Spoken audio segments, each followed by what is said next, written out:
아이고 추워라. 아니, 이 깊은 산골짜기에 이게 무슨 소리야? 마흔이 넘도록 장가도 못 간 총각만석이 호랑이가 지키고 있던 바위 틈에서 떡둥그럭 같은 사내 아이를 주었습니다. 세상에, 아기가 아니냐? 엄동설안에 누가 널 여기다 버렸어? 하지만 이 녀석, 그냥 아기가 아닙니다. 가르쳐 주지도 않은 천자문을 줄줄 외우고 가뭄이 들지 홍수가 날지 하늘의 뜻을 척척 알아맞히는 천재 신동이었던 것이지요. 피 한 방울 섞이지 않은 천재 아들, 바보 같은 아버지 만석은 지켜낼 수 있을까요? 구름야담의 이야기가 계속될 수 있도록 구독과 좋아요로 응원의 마음을 보태주세요. 그럼 천재 아이를 주워온 머슴의 진짜 이야기, 지금 바로 시작합니다. 먼 옛날 한양 조정에 피바람이 휘몰아치던 어느 겨울밤이었습니다.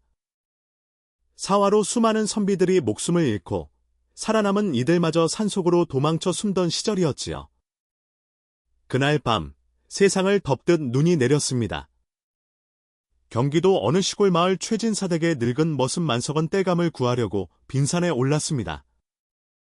마흔이 넘도록 장가 한 번 못 가본 노총각이었지만 성실하기로는 마을에서 둘째가라면 서러운 사내였지요. 그런데 산속 깊은 곳에서 이상한 광경이 펼쳐졌습니다. 까마귀 떼가 울며 한 곳을 맴돌고 있었습니다. 만석이 다가가 보니 눈밭에 핏자국이 어지럽게 흩어져 있었지요. 더 놀라운 것은 거대한 호랑이 발자국이었습니다. 그 발자국은 바위 틈을 에워싸듯 찍혀 있었고 바위 틈에서는 갓난 아기의 울음소리가 들려왔습니다. 만석이 떨리는 손으로 바위 틈을 들여다보니 강보에 쌓인 피덩이가 있었습니다. 만석은 그 순간 가슴 한 구석이 뜨거워지는 것을 느꼈습니다. 하늘이 자신에게 이 아이를 맡긴 것이라는 운명을 직감했던 것입니다. 만석은 평생을 남의 집 행랑채에서 살아온 사람이었습니다. 아침 일찍 일어나 마당을 쓸고 주인 어른의 말에 앉았다 일어났다를 반복하며 하루하루를 보냈지요. 밤이면 행랑채 구석진 쪽방에서 새우잠을 자는 것이 고작이었습니다. 그런 만석의 유일한 낙은 사랑채 마당에서 노는 주인 손자를 몰래 훔쳐보는 것이었습니다. 재롱 피우는 아이를 보며 혼자 미소 짓는 것만으로도 가슴 한 구석이 따뜻해졌지요. 그런데 오늘 만석은 하늘이 점지한 아이를 품에 안았습니다. 목숨을 걸고서라도 이 아이를 지켜내리라 다짐하며 강보를 자신의 헌 옷 속에 깊이 감춰 넣었습니다. 아기는 만석의 체온을 느끼며 울음을 그쳤지요. 만석은 사람들의 눈을 피해 골목길로 돌아왔습니다. 걱정 마라. 내 손이 다 닳도록 이래서라도 너를 키워주마.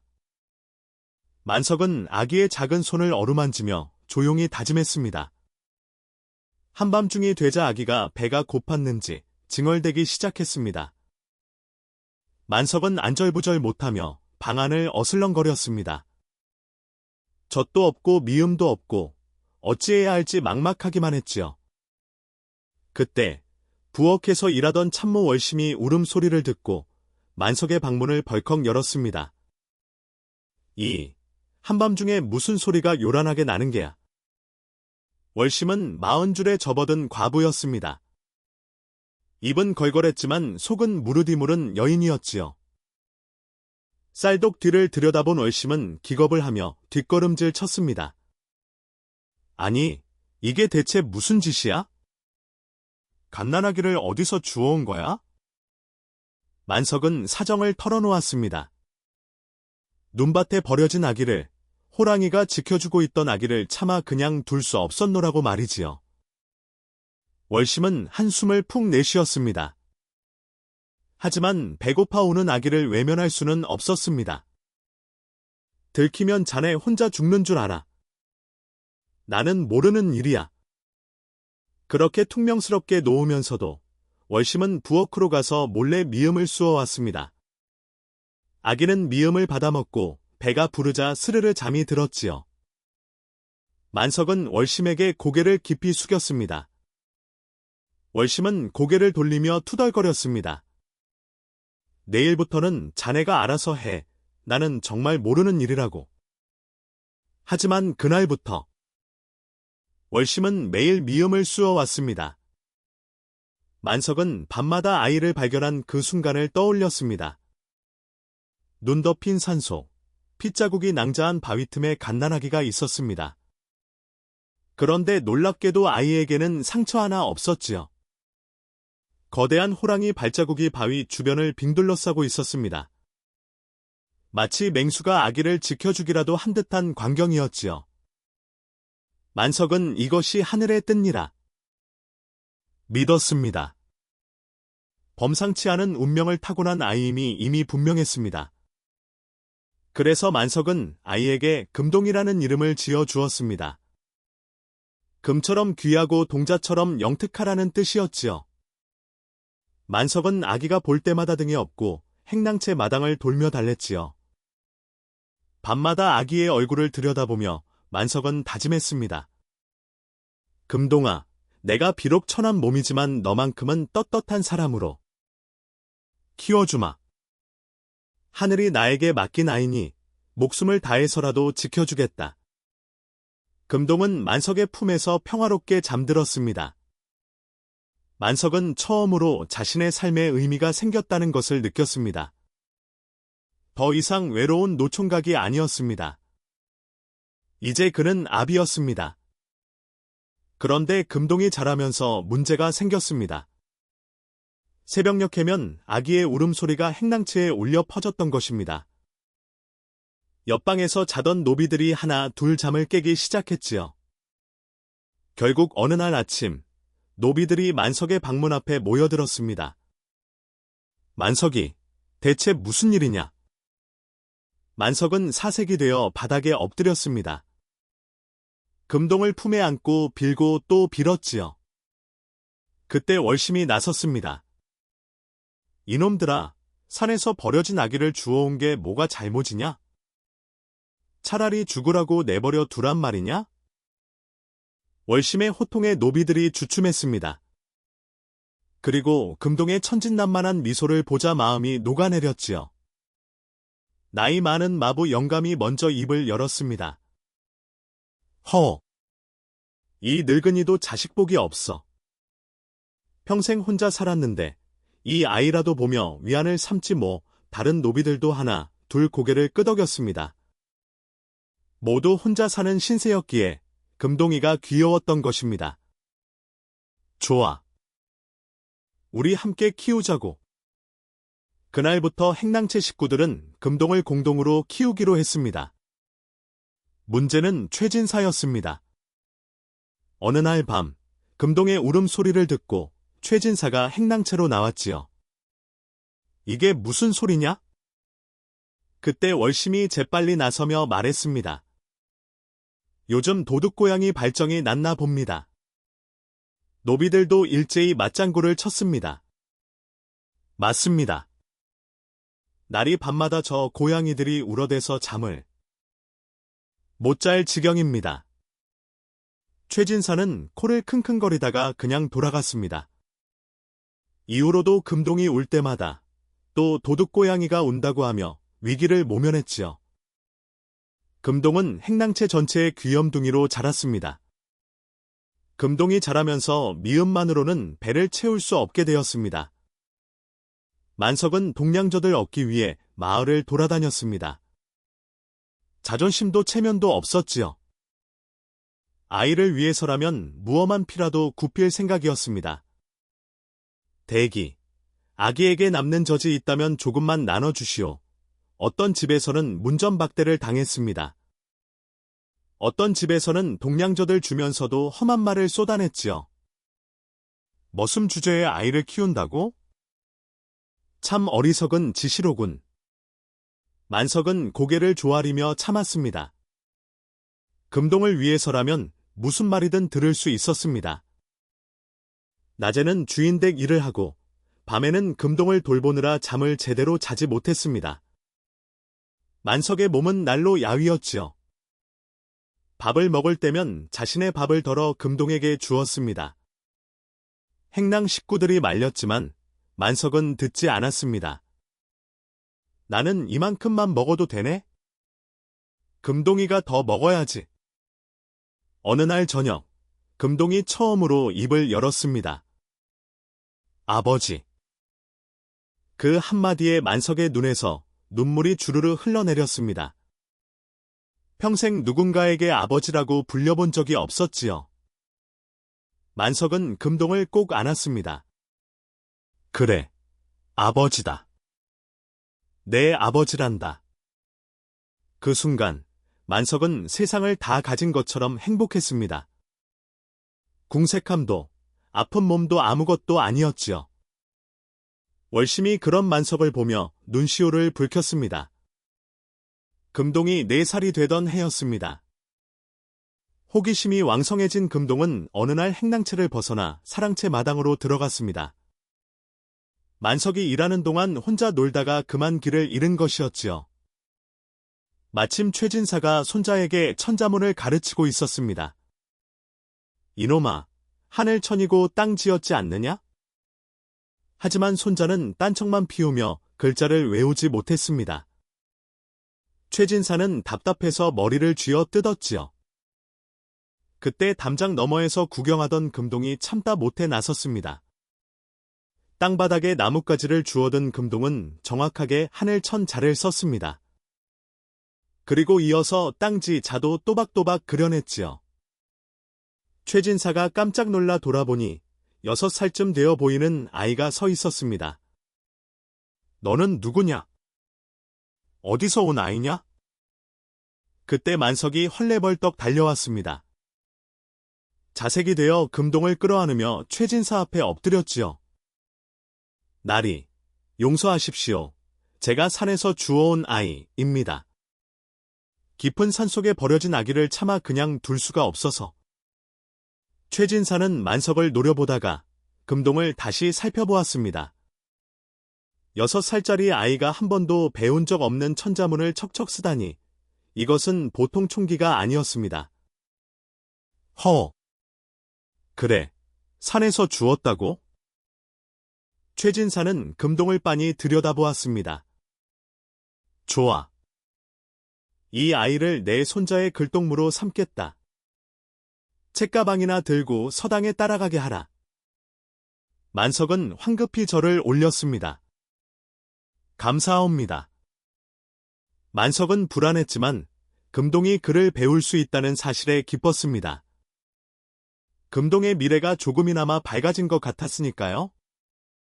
금동은 최진사 손자의 책가방을 들고 서당에 다니기 시작했습니다. 손자 도련님은 글 읽기를 싫어했습니다. 서당에 가서도 멍하니 앉아있거나 딴짓만 했지요. 반면 금동은 달랐습니다. 책가방을 들고 뒤에서 있으면서도 귀를 쫑긋 세우고 훈장의 강의를 들었습니다. 한 번 들은 것은 단번에 외워버렸지요. 손자 도련님이 석 달이 걸려도 못 외우는 천자문을 금동은 사흘 만에 줄줄 외웠습니다. 훈장이 이를 신기하게 여겨 금동을 불러 시험해 보았습니다. 내가 정말 천자문을 외운다고? 한번 읊어보거라. 금동은 막힘없이 천자문을 처음부터 끝까지 읊었습니다. 훈장은 감탄을 금치 못했지요. 이 아이가 정말 신동이로구나. 그 뒤로 훈장은 금동에게도 몰래 글을 가르쳐 주었습니다. 금동은 사서삼경을 배우기 시작했습니다. 논어, 맹자, 대학, 중용을 차례로 익혀 나갔지요. 손자 도련님이 몇 달 걸려 한 장 읽는 동안 금동은 한 권을 다 읽어버렸습니다. 만석은 이 소식을 듣고 기뻐하면서도 불안했습니다. 금동아, 내가 똑똑한 것은 좋지만 너무 눈에 띄면 안 된다. 상놈이 너무 똑똑하면 명을 재촉한다는 말이 있단다. 하지만 금동의 총기는 숨기려 해도 숨겨지지 않았습니다. 서당 아이들 사이에서도 금동의 명성이 자자해졌지요. 저 아이는 한 번 들으면 절대 잊지 않는다더라. 서당 훈장님도 금동이를 자랑스러워 하신대. 만석은 자랑스러우면서도 두려웠습니다. 혹시라도 금동의 출생 비밀이 드러나지 않을까 노심초사했지요. 금동이 6살이 되던 봄날이었습니다.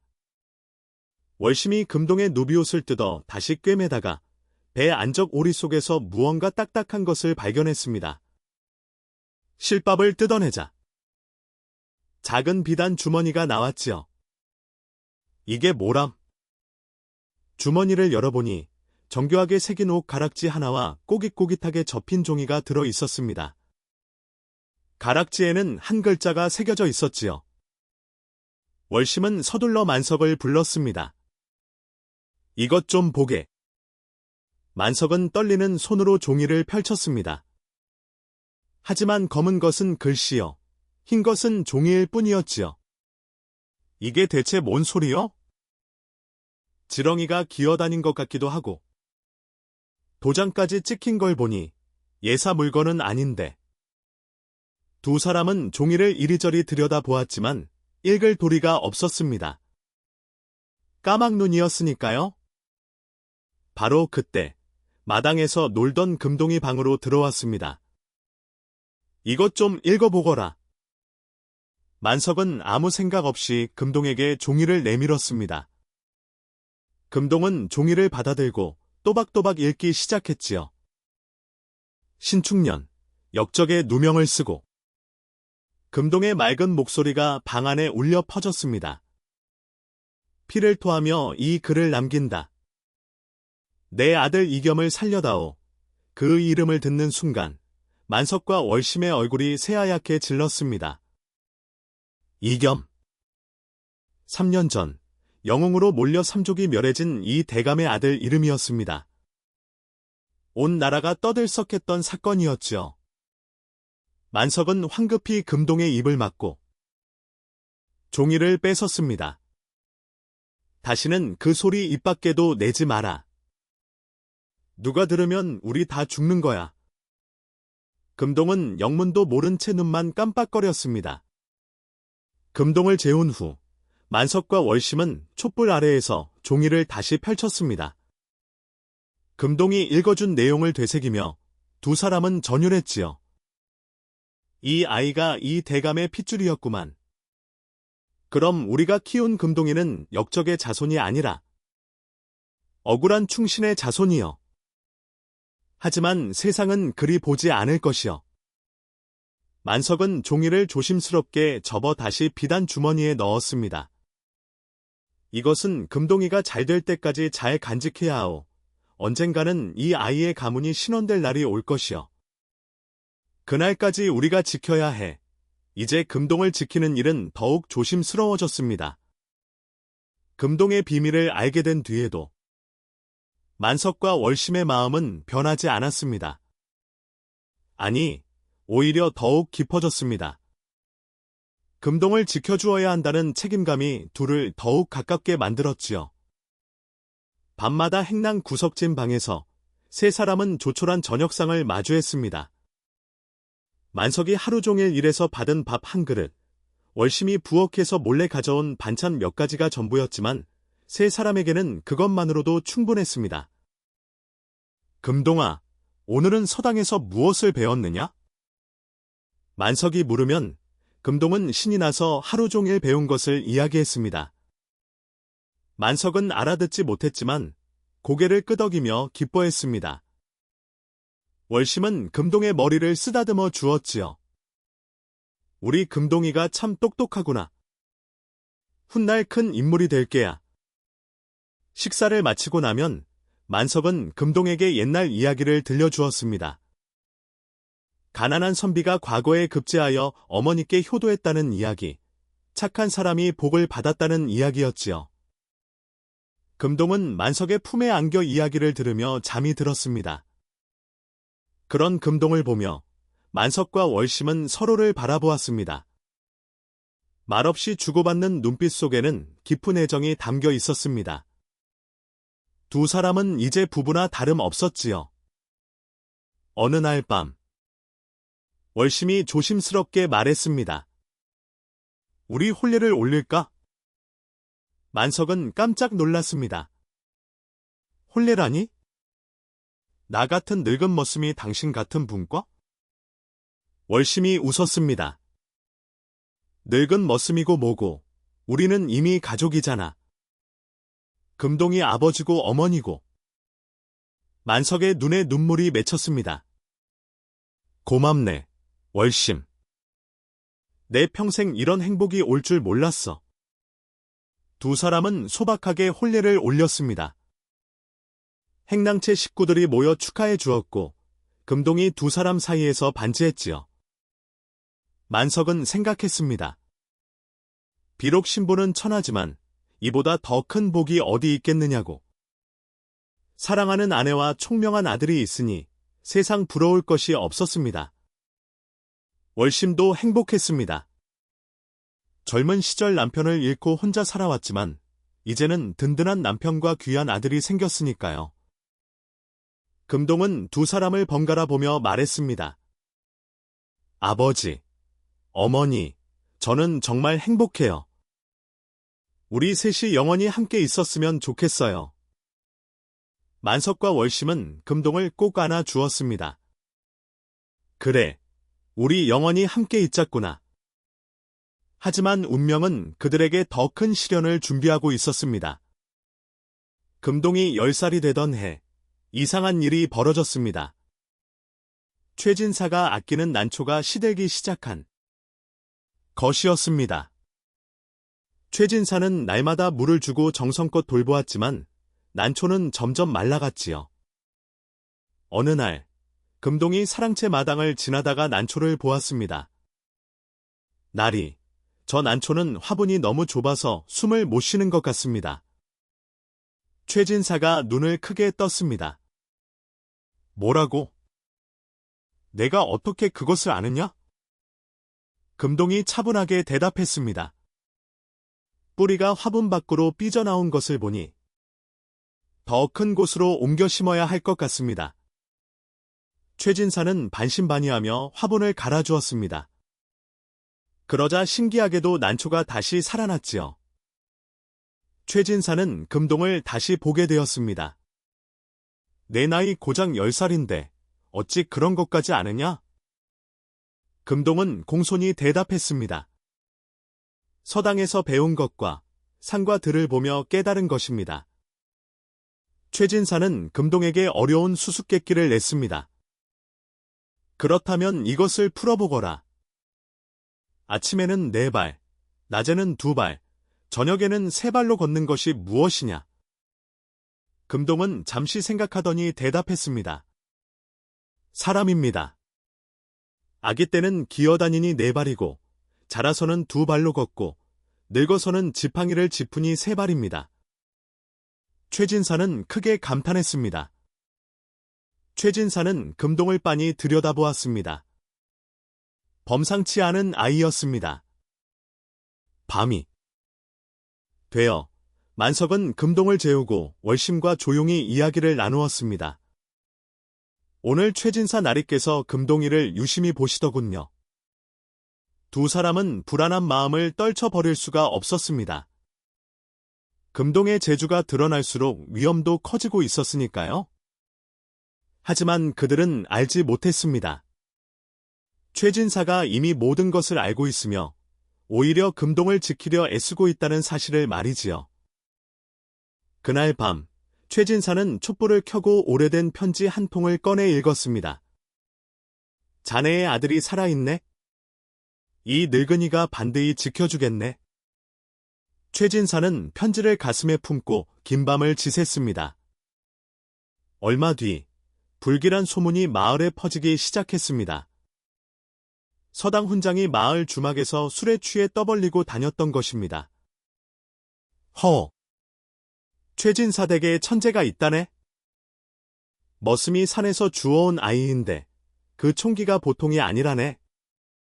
그 아이가 사서삼경을 줄줄 외우고 시를 지으면 선비들도 감탄한다네. 훈장은 자랑스러워하며 이 이야기를 여기저기 퍼뜨렸습니다. 마침 그 주막에는 관가의 밀정이 앉아 있었습니다. 그는 귀가 번쩍 뜨이며 훈장의 말을 귀에 깊게 들었지요. 며칠 뒤, 그 밀정은 한양의 상부에 보고를 올렸습니다. 경기도 어느 마을에 범상치 않은 아이가 있사옵니다. 머슴이 산에서 주었다 하오나 그 학식과 총기가 예사롭지 않사옵니다. 조정에서는 즉시 조사를 명했습니다. 15년 전 사화로 역적의 시를 말리라는 명이 내려졌을 때 몇몇 아이들이 행방불명된 적이 있었습니다. 혹시 그 아이들 중 하나가 살아남은 것은 아닐까 의심한 것이지요. 그 아이의 정체를 밝혀내고 만약 역적의 자식이라면 즉시 잡아들이라. 며칠 뒤 그들이 마을에 들이닥쳤습니다. 말을 타고 온 관원들이 최진사 댁 앞에 멈춰 섰습니다. 최진사, 내 집에 산에서 주운 아이가 있다지? 그 아이를 당장 내보내라. 최진사는 화들짝 놀랐습니다. 만석도 얼굴이 새하얗게 질렸지요. 금동은 침착하게 서당에 숨어 있었습니다. 하지만 관원들은 집안 곳곳을 뒤지기 시작했습니다. 그 아이를 찾아라. 절대 놓치지 마라. 마을 전체가 술렁였습니다. 사람들은 무슨 일인지 몰라 수군거렸지요. 만석은 금동을 지키기 위해 필사적으로 생각했습니다. 어떻게든 시간을 벌어야 했습니다. 월심도 부엌에서 금동을 숨길 곳을 찾아 헤맸습니다. 금동아, 절대 나가면 안 된다. 어머니가 널 지켜줄게. 하지만 수색은 점점 좁혀오고 있었습니다. 위기가 코앞까지 다가왔지요. 관원들이 행랑채까지 들이닥쳤습니다. 이놈들, 어디 숨겼느냐? 그 아이를 당장 내놓지 못할까? 나졸들은 방마다 문을 박차고 들어가 뒤졌습니다. 곡식 단지도 엎어버리고 이불도 걷어찼지요. 금동은 월심의 치마폭에 숨어 있었습니다. 울음소리조차 내지 않으려 애썼습니다. 그때 만석이 벌떡 일어서며 소리쳤습니다. 내가 곡간의 쌀을 훔쳤습니다. 모두가 만석을 돌아보았습니다. 뭐라고? 만석은 거짓으로 난동을 피웠습니다. 나이가 들 제가 주인댁 곡간에서 쌀을 훔쳐 팔아먹었습니다. 저를 잡아가십시오. 만석은 일부러 곡간으로 뛰어가 쌀가마니를 엎어버렸습니다. 쌀이 바닥에 쏟아졌지요. 이놈, 감히 주인의 재물을 훔쳐? 당장 잡아들여라. 만석은 멍석마리를 당했습니다. 매를 맞으며 온몸이 피투성이가 되었지만 만석은 금동이 숨어있는 곳만 바라보았습니다. 이놈, 사실대로 말해. 산에서 주운 아이가 어디 있느냐? 모릅니다. 그냥 산에서 울고 있길래 데려왔을 뿐입니다. 매질이 계속되었습니다. 만석의 등짝이 터져 피가 흘렀지요. 행랑채 식구들이 모두 나와 울며 만석을 변호했습니다. 나리, 만석이는 착한 사람입니다. 그저 불쌍한 아이를 구해준 것뿐입니다. 아이는 그냥 평범한 아이입니다. 아무 잘못도 없습니다. 월심도 울며 매달렸습니다. 제발 그만두십시오. 사람 죽이시렵니까?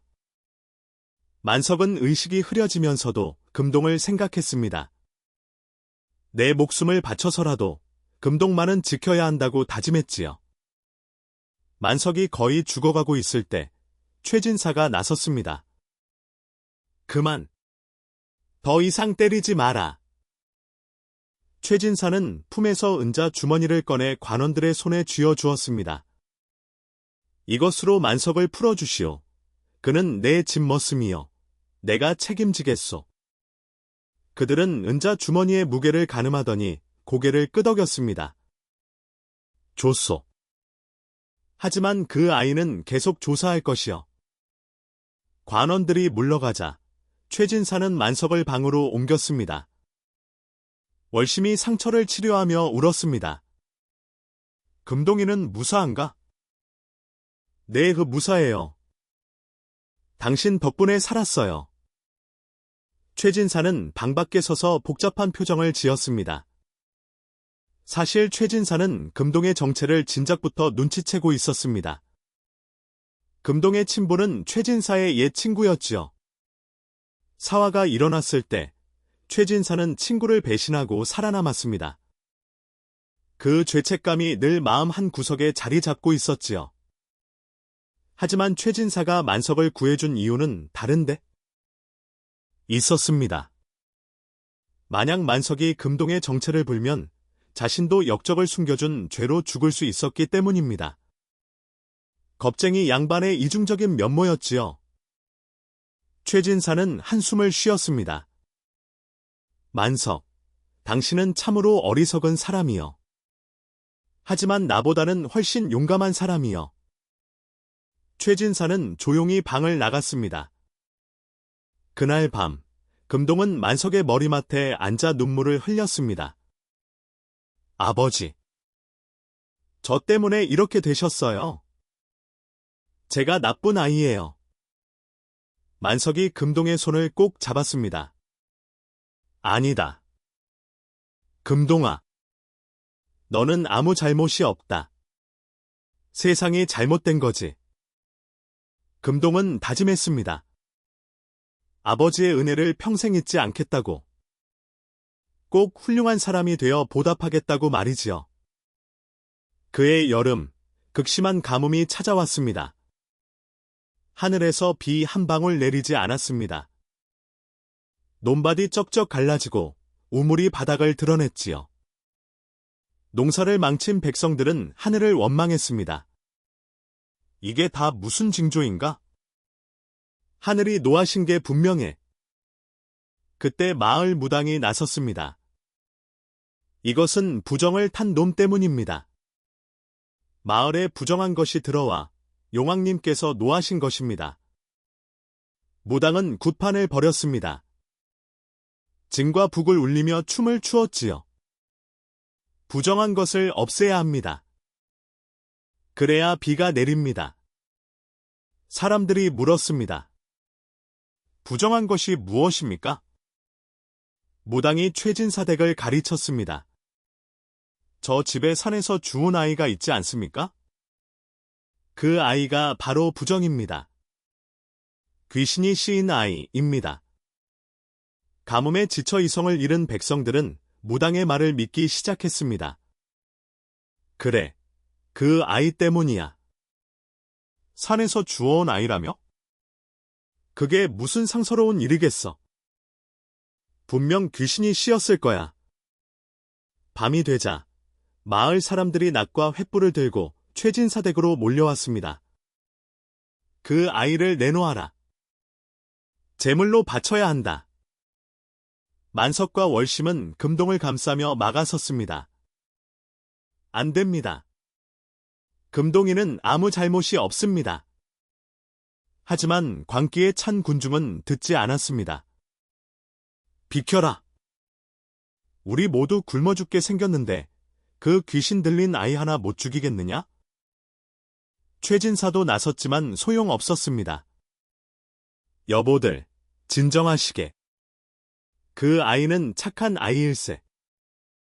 최진사도 귀신에게 홀린 게 분명해. 저 영감도 함께 벌을 받아야 해. 상황은 점점 악화되었습니다. 금동의 목숨이 위태로워졌지요. 사람들이 금동을 제물로 끌고 가려 할 때 금동이 당당히 나섰습니다. 잠깐 기다려 주십시오. 소년의 목소리가 군중을 잠시 멈추게 했습니다. 무당이 비웃었습니다. 저것 봐라. 귀신 들린 아이가 변명을 하려나 보구나. 금동은 침착하게 마당의 주춧돌을 가리켰습니다. 여러분, 저것을 보십시오. 사람들이 주춧돌을 보았습니다.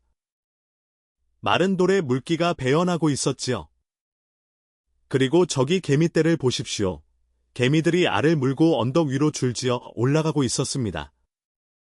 제비들이 낮게 나는 것도 보십시오. 하늘에서 제비들이 낮게 날고 있었습니다. 금동이 설명했습니다. 주춧돌에 물기가 배는 것은 공기 중에 습기가 많아졌다는 뜻입니다. 개미가 알을 옮기는 것은 비를 피하기 위함입니다. 제비가 낮게 나는 것은 날개가 습기를 머금었기 때문입니다. 이 모든 것은 하늘의 저주가 아니라 큰 비가 내릴 자연의 징조입니다. 금동은 무당을 똑바로 쳐다보았습니다. 안나절만 기다려 주십시오. 분명 비가 내릴 것입니다. 어린아이의 논리 정연한 말에 어른들이 주춤했습니다. 정말 그럴까? 글쎄, 주돌에 물기가 배는 것은 사실이네. 무당이 화를 내며 소리쳤습니다. 속지 마시오. 저것은 귀신의 궤변입니다. 하지만 사람들 사이에 동요가 일기 시작했습니다. 금동의 말이 무당의 말보다 더 설득력 있게 들렸던 것이지요. 약속한 반나절이 지나가고 있었습니다. 하지만 여전히 해는 쨍쨍 내리쬐고 구름 한 점 보이지 않았습니다. 무당이 다시 날뛰기 시작했습니다. 봤느냐? 거짓말쟁이 아이다. 역시 귀신이 씌었어.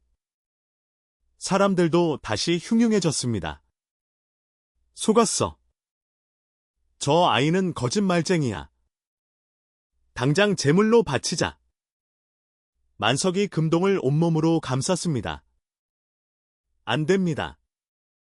나를 먼저 죽이시오. 월심도 울며 매달렸습니다. 제발, 우리 아들을 살려주세요. 바로 그때였습니다.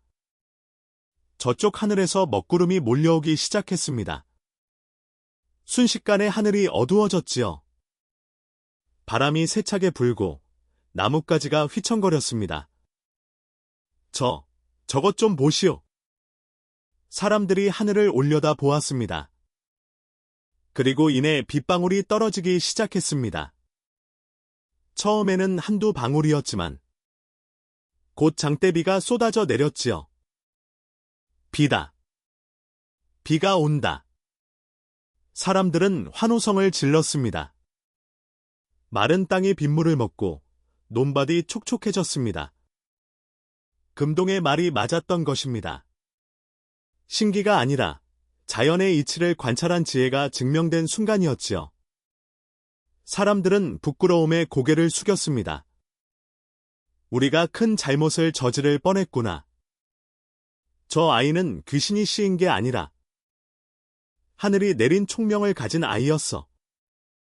무당은 주춤달싹하며 도망쳤습니다.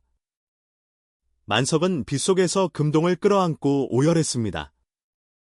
금동아, 내가 우리를 살렸구나. 월심도 두 사람을 껴안으며 눈물을 흘렸습니다. 최진사도 감탄하며 말했습니다. 참으로 대단한 아이로구나. 이 아이는 분명 인물이 될 것이야. 마을 사람들은 금동에게 사죄했습니다. 우리가 미쳤었소. 용서하시오. 금동은 공손히 절을 올렸습니다. 괜찮습니다. 여러분도 가뭄 때문에 고통받으셨으니까요. 비는 밤새 내렸습니다. 마른 땅이 충분히 물을 먹을 때까지 말이지요.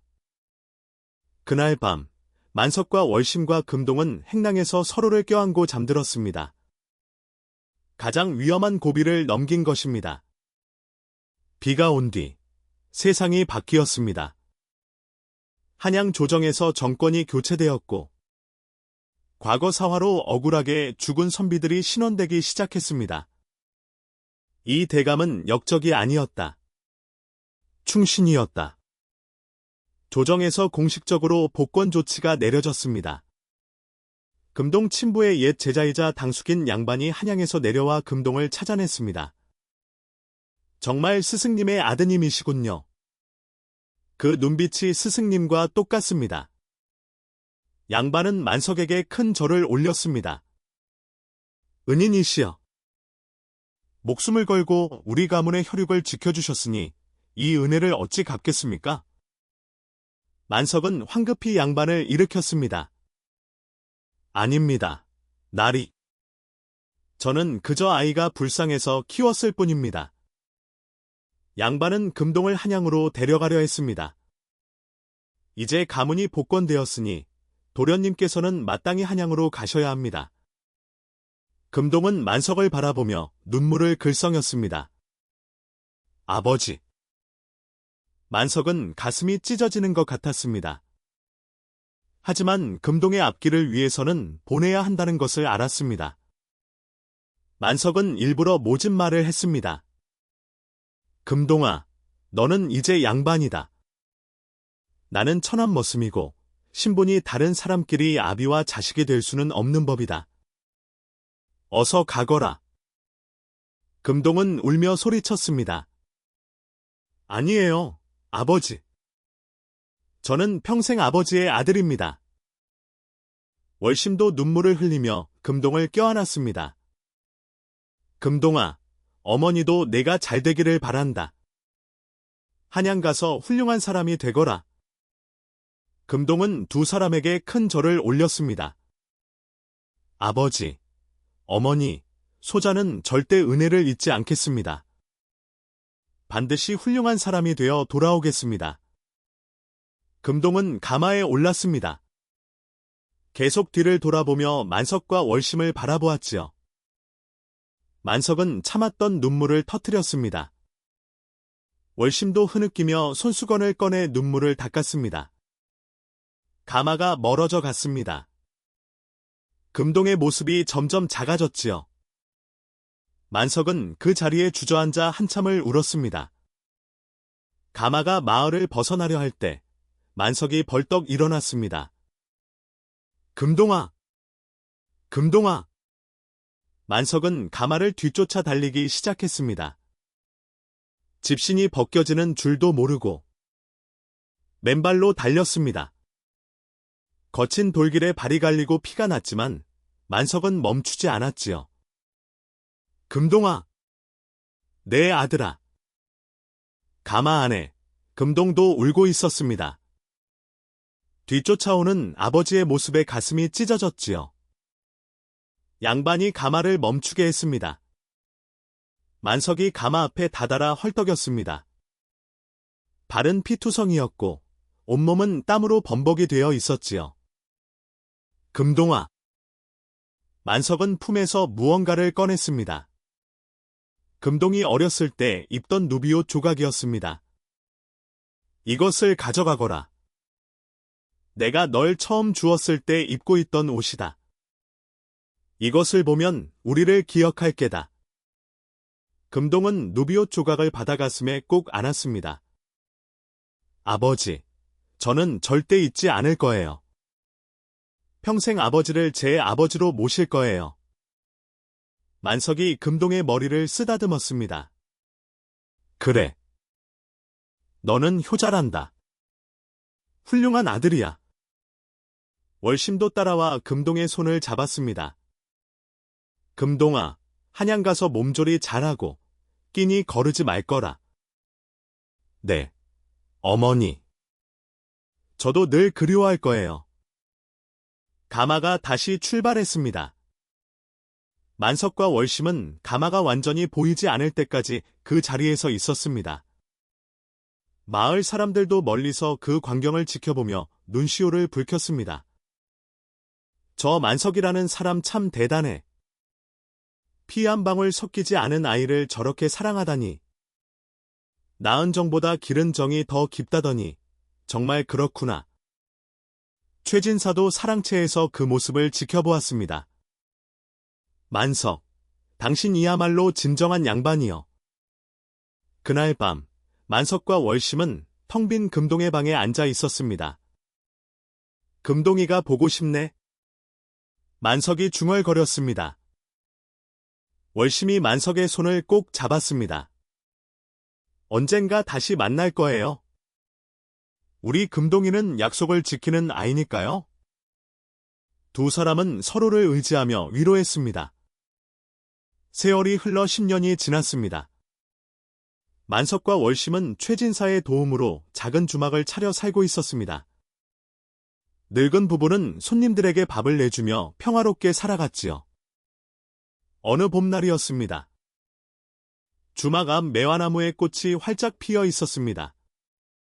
그날 화려한 행렬이 마을에 들어왔습니다. 암행어사의 행차였지요.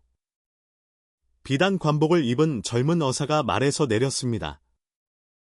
그리고 주막으로 걸어왔습니다. 만석이 고개를 들어 어사를 보는 순간 심장이 멎는 것 같았습니다. 금동이냐? 젊은 어사가 환하게 웃었습니다. 아버지, 어머니. 소자가 약속대로 훌륭한 사람이 되어 돌아왔습니다.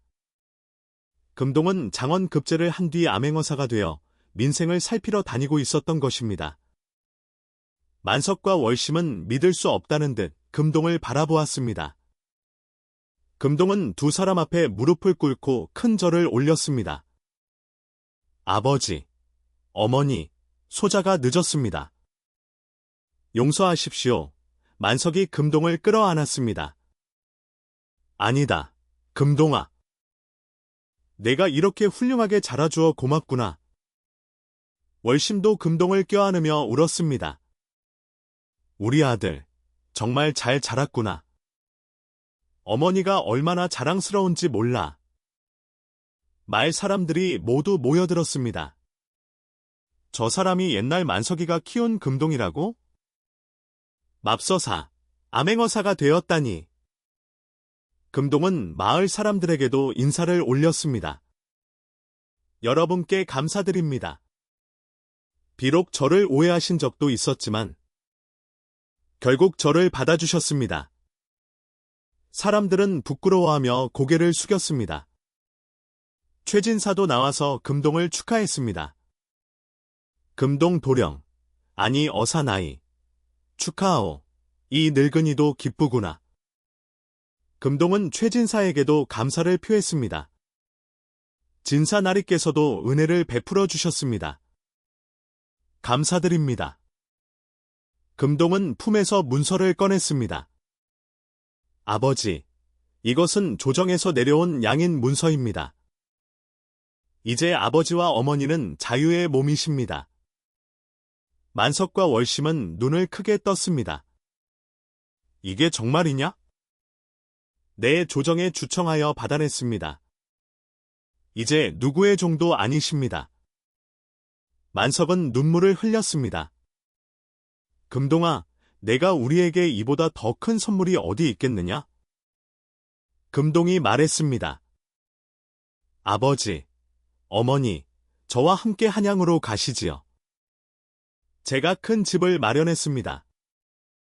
세 사람은 매화나무 아래 서로를 부둥켜 안았습니다. 흐드러지게 핀 매화꽃이 봄바람에 흩날렸습니다. 따뜻한 봄 햇살이 세 사람을 비추었지요. 마을 사람들도 박수를 치며 축하했습니다. 정말 아름다운 이야기로구나. 나은 정보다 기른 정이 진짜 정이지. 옛말에 이런 말이 있습니다. 덕을 쌓으면 복이 온다고 말이지요. 만석은 아무것도 바라지 않고 금동을 키웠습니다. 그저 불쌍한 아이를 사랑했을 뿐이었지요. 하지만 그 사랑은 결국 만석에게 가장 큰 복으로 돌아왔습니다. 금동은 만석에게 평생의 은혜를 갚았고 만석은 진정한 가족을 얻었습니다. 작은 친절이 큰 복으로 돌아온 것입니다. 다음 영상을 빠르게 만나보시려면 좋아요와 구독을 눌러주세요. 그럼 더 재미있는 영상으로 찾아뵙겠습니다. 모두 행복한 하루 보내세요.